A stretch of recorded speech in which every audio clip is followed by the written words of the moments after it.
Hi, everybody. I'm Joshua Leeds, and I'm so happy to have Christine Stevens with us today. She's founder of Upbeat Drum Circles, author of Music Medicine and the Healing Drum Learning Program, and she's a musical ambassador of peace. And I am so happy to talk to her about that. I want to talk to her about sonic activism today. Her Shift Network courses, Awaken Your Rhythm, and the Flute as Sound Medicine have helped hundreds of people from 35 different countries bring drumming and healing sound into their lives for spirituality and personal growth. I'm just delighted to have Christine Stevens with us. Thank you so much, Joshua. It's really great to see you and to be here in this topic. I often like to begin with a sound, if that's okay, to just begin us in this topic of activism, peacemaking. And so I thought a lot about, in preparing for this conversation, what instrument gives me peace? Me, like sonic activism for my life when I'm feeling out of alignment with that vibration. And I realize in my work in the world, I've gone to a lot of dangerous places, disaster areas, war zones, and even working with really traumatized refugees, lost boys of Sudan, these kind of populations. And it's because I know my own home base of peace. It's like the tonic in a scale. I know my root, that I can hold that, I can anchor that. So what I hope for everybody listening is that as I play the flute and the drum, just hold your own feeling of presencing peace. What does peace feel like? Where do I feel it in my body? What does this sound, how does this sound create peace? For me, it's playing the Native American style flute, which I did take with me in my work. I drum a lot, but I'm always with my flute because to me, they're really, they're polarities. They're very, the melody and the rhythm, the resonance and the entrainment, they're really partners in my work. So let's begin just taking a breath. If you want, you could take your hand on your heart or just place your hand where you want to feel peace in this moment. Or just simply be open, palms open to receiving that. And I'll be using a key of G, Christy Kuhn flute, the first flute I ever purchased, made with heartwood. And this is the flute I take with me into different situations. I just find that this is a very nice key of G, beautiful wood. And no matter what culture I'm in, this is a language people understand, as your heart will as well.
And the rhythm I want to offer before we get talking, I'd like to introduce you to my peace drum.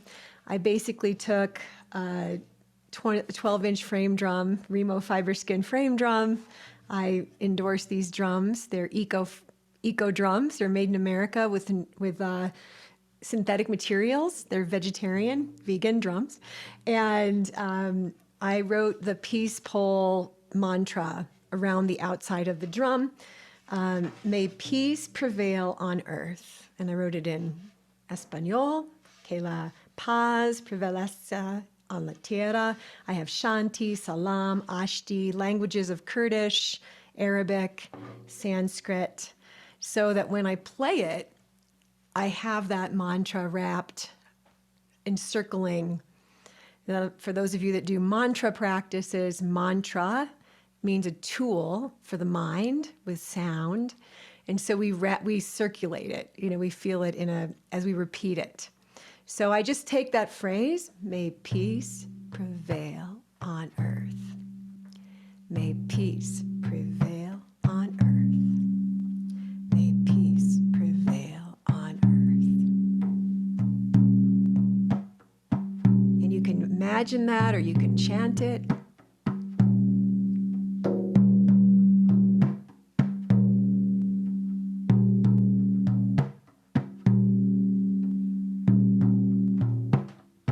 You can feel it in your heart center.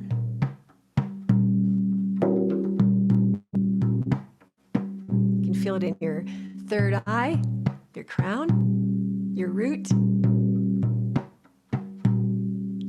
May peace prevail on earth.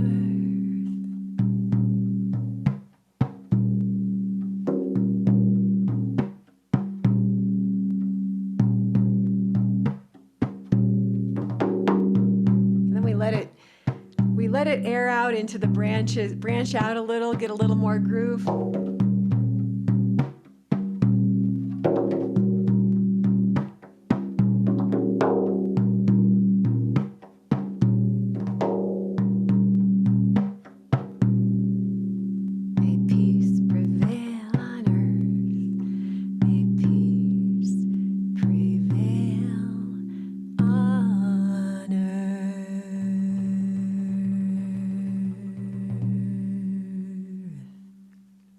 Thank you. So the challenge for me is to now want to get into words. And I think that that's one of the things that we want to talk about is the difference between words and the mental piece around how it is that we communicate with each other, and the use of music and the use of sound. When I was looking into Christine's professional work, I came across a website that she's affiliated with, a group that she's affiliated with called the Musical Ambassadors of Peace. This really caught my attention, and there's so many areas that I'd be delighted to spend time discussing with Christine, and so many areas that would be valuable to anybody who's listening. However, the area that I want to focus on is around the concept of sonic activism. And when I sent a list of questions to Christine, she came back to me and she said, sonic activism, I'm actually not very familiar with that term. And then what I came to realize is that Christine is the embodiment of a sonic activist, because the way that I would define sonic activism is the intentional use of music and sound in relationship to a neighborhood or a culture, a community, a society, using music and sound to help to bring a sense of balance. So those are words, and words are really important, but most of us who are involved in this field of sound work, we also understand that the use of vibration is very important. And that vibration sculpted into either rhythm and its entrainment or into tone, as Christine played her beautiful flute. I want to talk about how it is that, given the fact that we live on a planet that is entering into challenging times, how it is that we as sound workers can look to use our music and sound avocation in ways that will make a difference in our communities and neighborhoods or on our planet. And as I read this piece about musical ambassadors of peace, One of the things that Christine wrote was over 20 years of experience developing drumming programs for such groups as Columbine High School, Ground Zero, survivors of Hurricane Katrina, and most recently created the first drum circle training program in northern Iraq. And this is probably old because we've had years pass since then. I want to just turn this back over to you, Christine, and just say, tell me, in your work, in using music and sound, your beloved music and sound, vibration, you being the wonderful sculptor that you are, what comes to you? What appears in your mind and in your heart about what has transpired in the use of music and sound in areas of crisis? Words are really important. I mean, we know that from our research and James Pennybaker's research on disclosure theory. At some point, we can have a cathartic experience with music. It's beyond language. We say this all the time. Music is a universal language, and it is. And I've experienced that. And when I taught in Iraq, we had two translators, Kurdish and Arabic, and, I'd speak English, then it would go Arabic, then Kurdish, and it was such a three-ring circus. But I would play the drum and everybody, call and response. I'd play a pattern, everyone played it right back. There was no delay. But language is important, and we built that into our peace-building programs with Musical Ambassadors of Peace, with ACDI VOCA, and finding a way to make sure that we don't just leave it in the music. We want to be able to have, even if it's say one word, what you're taking with you from today. That is important. People want to remember. We remember the language of things. Speaking it gives us control over it, gives us a sense of sharing. It allows emotions to be labeled. So that, I think, is important. I really do. And I try to always marriage those. It might be a lot more music and less words, depending on the situation I'm in, with language barriers, as we say. The other thing that I have found how important it is to learn a song and the culture you're working in. And my mentor, Cameron Powers, who founded Musical Ambassadors of Peace, who passed away a couple years ago, always said, just learn a love song in the culture you're working in. I would just say, in terms of your question, your great question is that how is I see this working? Well, what I find ironic is that it's these very simple instruments that are so universal, the drum and the flute, or the voice. Just so simple, right? I mean, of course, I jam with musicians everywhere I go, but sometimes trying to tune a nai, a flute that's from a different culture, the Arabic culture, or an oud to my, guitar is not easy. Our pitches are not always in harmony. I think that sonic activism, that term that I think you coined, for me, what it brought up, and always for me, is first in me. So how am I using music for my own journey as a person who walks with peace?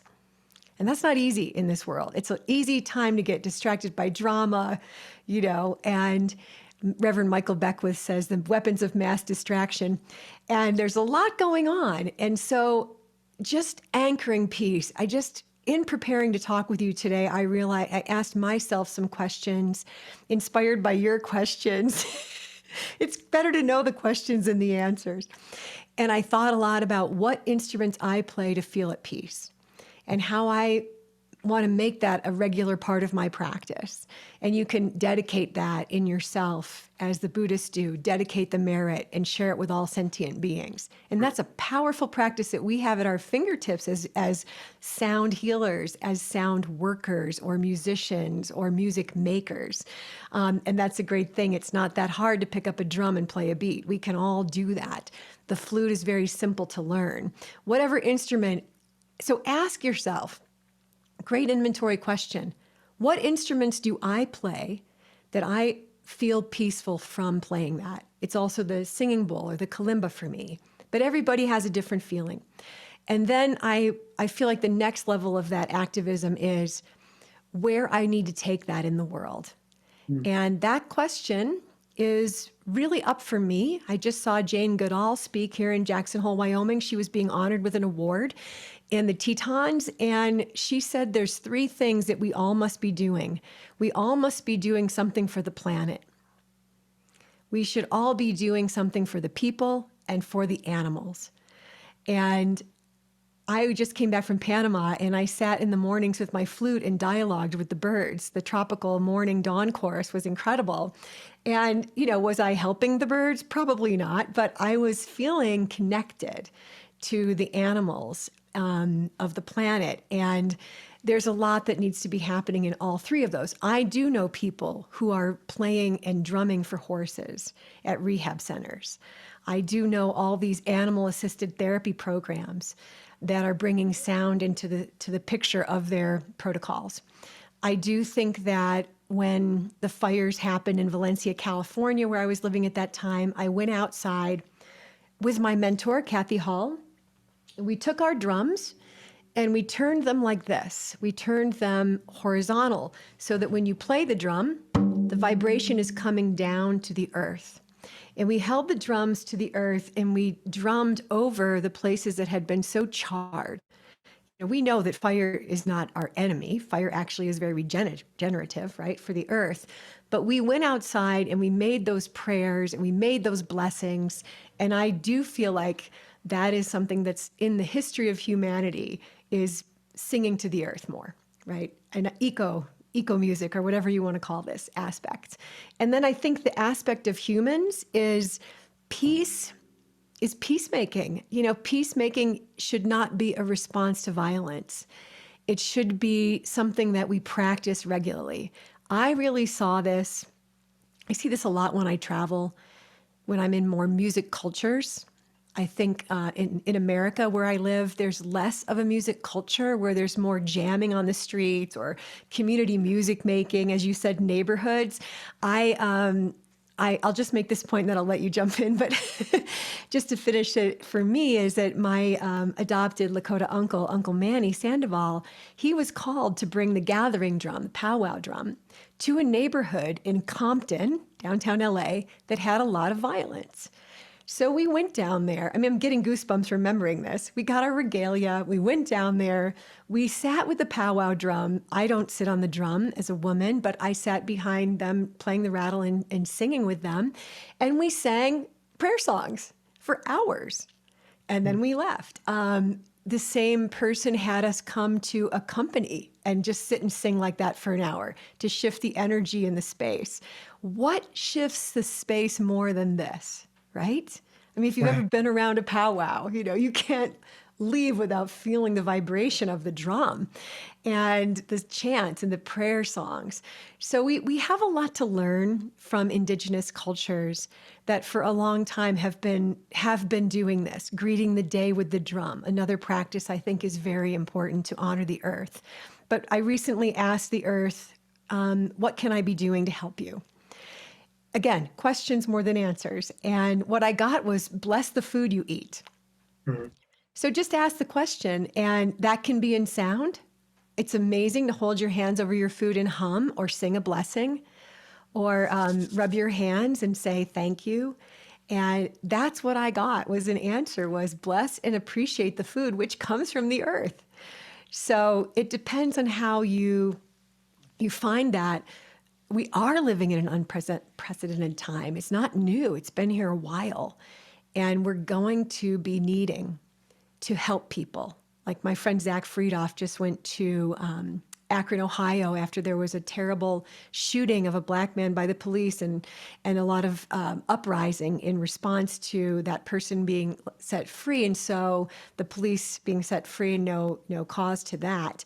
And he went down there and they made healing circles where they sang kirtan and they sang peace songs. And, I remember being in Japan on the peace boat, and a Japanese woman told me the best thing America ever did for the peace movement was the musical songs that people wrote in America. And I have heard We Shall Overcome sung on the streets of Moscow. So I do know that our songs of peace have really traveled. And you can write a song for peace. I mean, if you have music in you, this is where I think wellness goes. We want to do healing, sound healing. But I think our next evolution of sound healing is to get out of just me and the client or me and the group. And like you said, the neighborhood, the community, the rivers, the streams, the places that have been damaged. How amazing it is. You know, if a tuning fork can help my body, of course it can help the earth's body, right? We are like the earth's body. So that's a long-winded answer with a great question of where is this, what is sonic activism looking like in my life and where I feel we can bring this? Thank you. I have come across the concept of sonic activism out of another question, the questions.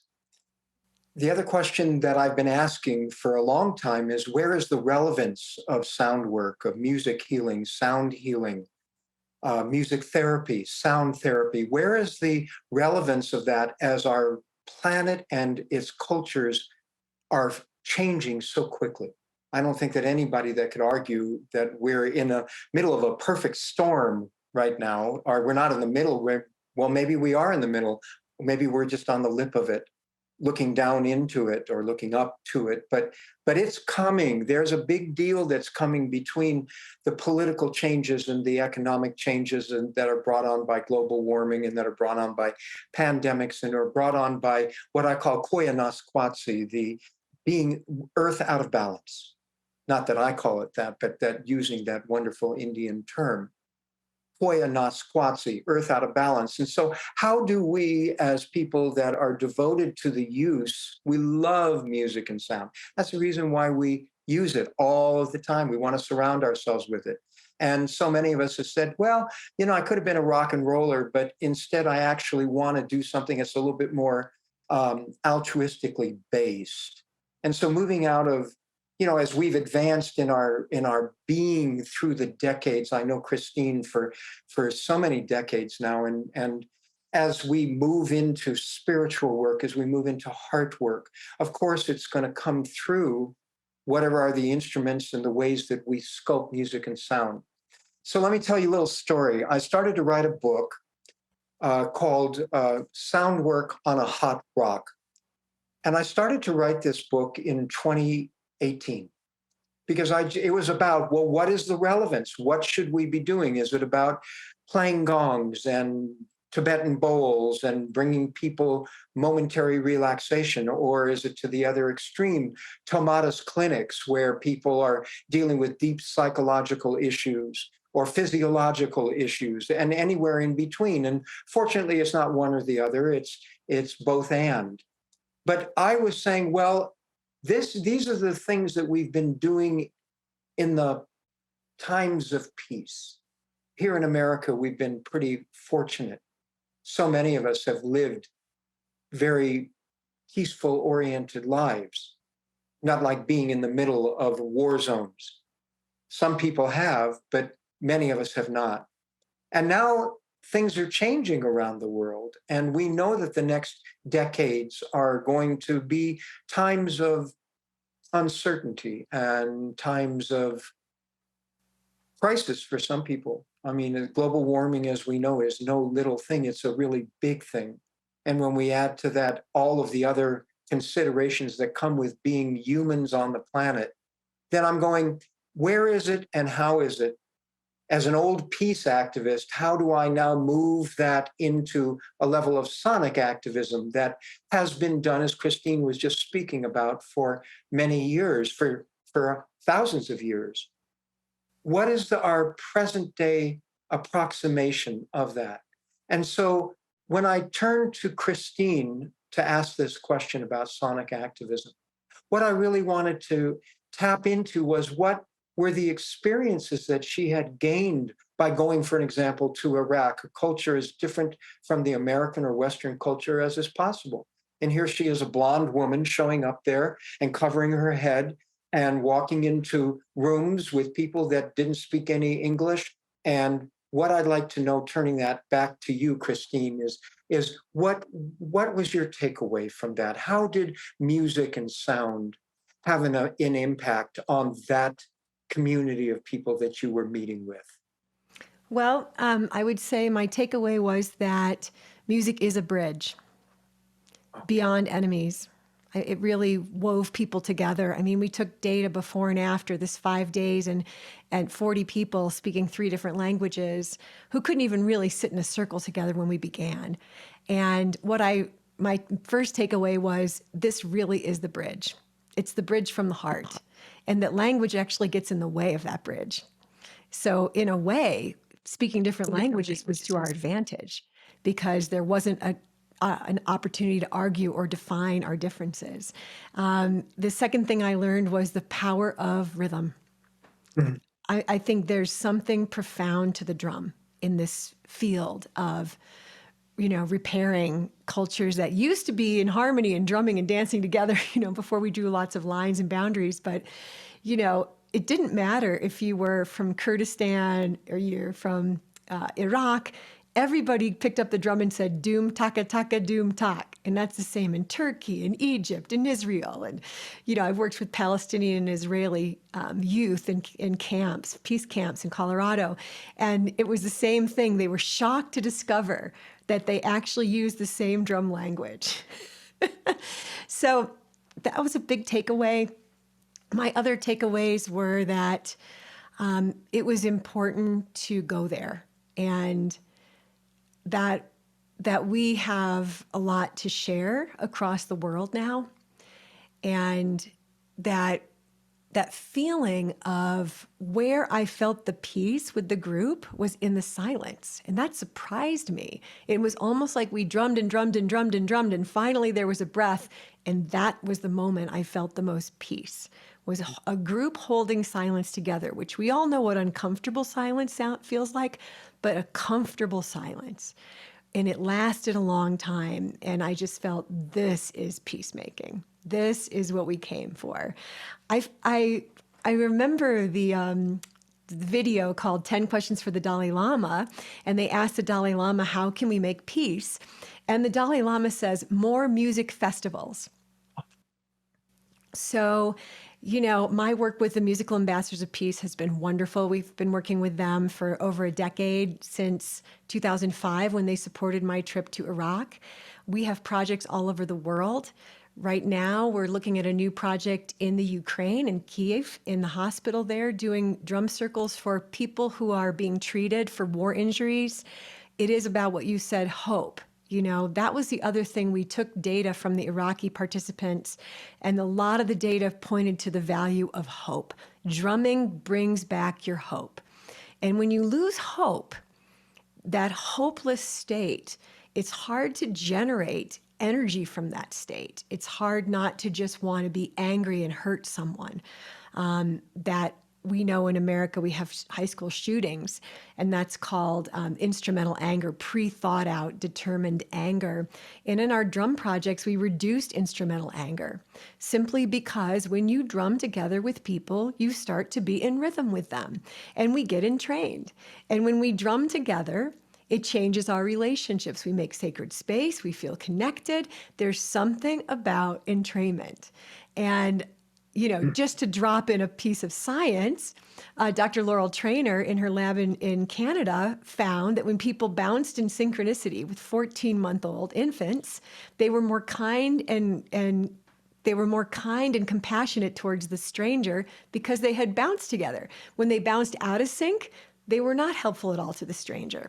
So it generates kindness and compassion and assistance and a desire to help each other. So we have this in spades in the sound field. We do. This is something that we don't need training in. I mean, anybody who works in sound understands how to walk into a space and pick up an instrument and start singing. And we did also, my takeaway would be that before we even met with the participants in Iraq, we went into the space and we sang into the space, and I played the flute and I walked around the space, and we shifted the energy of the space. So use your sound. Like I say, if I'm going to have Thanksgiving dinner with my family and there's going to be conflict, before the dinner, go to the dinner table, play the instruments, bless the space, and put your intention through sound into shifting that. we have such access to this. This is not hard for us. You know, we started in Upbeat Drum Circles, we started 4 years ago, the Global Rhythm Sangha. And we meet online once a month and we have a different teacher from a different world culture. And we learn from them a rhythm that has significance, spiritual significance, traditional significance. And what I'm so moved about in this program is thanks to Zoom, right? And online learning. Like we're in a room with just the other day with Rowan Storm in Greece teaching us trance rhythms from Iranian Sufi women that she risked her life to go and learn. And, you know, we're learning these rhythms from her and we're getting the transmission. And there's people from 12 countries in the program.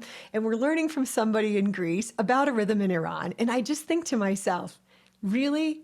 Music is the tool that encircles the planet. And there's more potential when we invest in that good. That good is being invested in, and these programs are happening.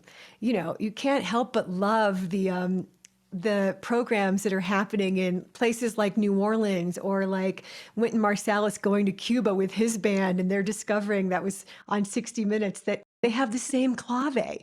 In New Orleans, they go doom, doom, doom, ba ba, do do do do do do da da, and in Cuba they play it just a little different, but they have a clave. You know, theirs is in 6/8, ours is in 4/4, but it's like, oh, cool. You know, the commonalities are incredible with sound. So there's even a group called Musicians Beyond Borders. I mean, there's a lot of groups that have been for a while taking this cultural asset, this sonic asset. But I guess the last thing I will say is that I take away that I have had from, you know, decades now of being a little bit of a disaster music therapist, which I wear as a badge, is that I feel like when we do this, there is healing. And we can debate, is that a peace program or a healing program? You know, I don't want to see the difference, because we warmed up the group every day in Iraq with some breathing. Somebody would play the beat and we would do breathing. And people said that was their favorite part of the program, because you're living in a war zone. There's so much stress, and just being able to just take a deep breath together. And the rhythm supported that. The sound supported that. So sound supported healing practices can be delivered where people are hurting. Christine, I want to know about your experience as somebody who is so heart-based, so feeling-based, and so musically based, about being a crisis therapist, so to speak, a crisis musical therapist. You've been to so many places where people are deep in either grief or disbelief, uncomfort, crisis. What has been your takeaway of coming into an area from outside and bringing music into that area? Well, it's very rewarding, first of all, because people are just absorbing it. I remember one time I played the flute for people in Middletown after the fire. They were standing in the FEMA line, and somebody went like this. Like, I'm just washing myself in your music. And I would just walk up to people with my little guitar and go, "Can I play you a song?" You Oh, know, and the most requested is usually Amazing Grace or like a Rolling Stone, or, you know, somebody has a favorite song and then the whole line starts singing it and you're standing in a FEMA trailer line, you know. And the thing that I find interesting is we tend to think that this is not a first responder technique, but I really do think that sound is a very first line tool when this happens. We also have to be really sensitive with contraindications. I was asked to go to Columbine High School right after the shooting and do a drumming, and I said no. I mean, to have drum beats where you've had gunshots is contraindicated. So there has to be a lot of consideration. I never go to a disaster area without a partnering organization. I don't just show up. I work with a group that's already in that place where I can collaborate. And I bring a team. I never go alone. I mean, when I went to Middletown to do the fire recovery project in Northern California, I just put it online, you know, who wants to come with me? And 3 people came. So the teamwork is super important, because otherwise you do get compassion fatigue, which is a real condition that comes from just the feeling of there's so much to do and just one of me, or how do I, you know, manage this? And then I think what it's given me is every time I leave these moments, especially for 7 years when Musical Ambassadors of Peace, we did a project with Iraqi refugee women, and we met with them once a month and did drumming. And we called it Shifa, which means healing in Kurdish and in Arabic. So we called it the Shifa Women's Group. And what I always leave with, it's so important, is the level of gratitude I have for the privilege I have in my life to get in my car and drive home. I had to pay someone to call these women's husbands to get permission for them to come to the drum program. So in working with License to Freedom, our partner in El Cajon, because I always have a partner organization, we were able to give these women credits for attending this drumming program that counted towards their welfare, food stamps, etc. It counted towards their education of English. So really gave them some win-win out of being with us in a healing space. I have a question for you, if you don't mind me cutting in. Tell me, what were you doing in El Cajon? Well, we did a project with refugee Iraqi women to do a 2 hours once a month drumming program for peace and for healing for trauma. A lot of these women had incredible trauma. One woman said, I don't even know where my son is. Some of them had lived in, 3 different camps before they got to America. There was a lot of trauma continuing to happen, abuse, from all the stress within their family systems. So we brought in the drum, which was a cultural, traditional instrument of healing for them. And we just went there and did this project with License to Freedom that was funded with Musical Ambassadors of Peace. So this went for 7 years. And towards the middle of this program, I got to see something quite incredible, a cultural tradition of Iraq called mahwal, which means singing your pain. And a woman just started singing. Of course, I didn't know what the words were. I was grabbing my translator, like, what is she saying? And she's just cathartic through singing. And the other women got around her in a little circle and held the drum beat with their drums, just down below her. There's nobody blocking her, not like hugging her, just letting her let it out. And we learned that this is a tradition. And again, these healing traditions, we're not teaching anybody anything. We were just coming with the drums, and we really were just holding that space and practicing, the power of community. Dancing together. Where else are these women going to go to dance together? They're in America, they're going, where do we go to dance together? So giving them a space to do their practices. Very similar project we did with the Lost Boys of Sudan, simply bringing them a space with the drums to bring in their own traditional practices for healing. Great. I am so appreciative of the time that you've just spent with us, Christine. Thank you so much. I want to not only thank you for coming and being a part of this interview, but I want to thank you for the wonderful, wonderful work that you're doing in sonic activism. I think is going to become something that fits in with all the other facets and ways that people can manifest their music. They can be rock and rollers, and they can be sonic activists, and they can be bowl ringers and gongers, and they can be music therapists. They can do all of it. It's just all part of life. And your examples are so inspiring, and they make me think of 100 different things off of every one of those ideas. And so you're just out tossing out seeds for other people to then stand on your shoulders and to grow from. Thank you so much, everybody. Take care.